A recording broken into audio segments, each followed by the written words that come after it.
ఆఫ్ఘనిస్తాన్తో జరిగిన రెండో వన్డేలో టీమిండియా ఓపెనర్ యశస్వి జైస్వాల్ ప్రదర్శనపై సీనియర్ ఆటగాడు సునీల్ గవాస్కర్ ఆగ్రహం వ్యక్తం చేశాడు.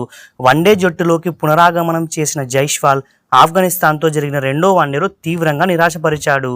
లక్నో వేదికగా జరిగిన ఈ మ్యాచ్లో రోహిత్ శర్మతో కలిసి ఓపెనర్గా బరిలోకి దిగిన జైస్వాల్ 9 బంతుల్లో కేవలం ఒకే ఒక 4తో 4 పరుగులు మాత్రమే చేసి పెవిలియన్కు చేరాడు. గత ఏడాది డిసెంబర్లో సౌత్ ఆఫ్రికాపై 116 పరుగులతో సెంచరీ సాధించినప్పటికీ ఆ తర్వాత వన్డే జట్టులో చోటు కోల్పోయాడు. విరాట్ కోహ్లీ ఈ సిరీస్కు దూరం కావడంతో జైస్వాల్కు మళ్లీ అవకాశం దక్కింది. కానీ దానిని అతను సద్వినియోగం చేసుకోలేకపోయాడు.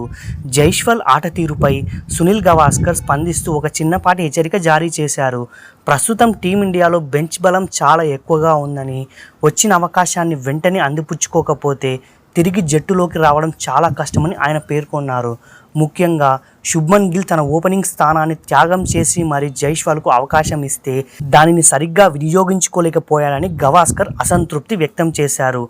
3 ఫార్మాట్లలోనూ ఆటగాడిగా నిలదొక్కుకోవాలంటే ఇలాంటి అవకాశాలను ఎట్టి పరిస్థితుల్లోనూ చేజార్చుకోకూడదని ఆయన సూచించారు. జైస్వాల్ తన ఆట తీరును మార్చుకోకపోతే వన్డే వరల్డ్ కప్లో బ్యాకప్ ఓపెనర్గా కూడా చోటు దక్కడం కష్టమని, ఇషాన్ కిషన్ ఆ స్థానంలో పాతుకుపోయే అవకాశం ఉందని అభిమానులు మరియు విశ్లేషకులు అభిప్రాయపడుతున్నారు.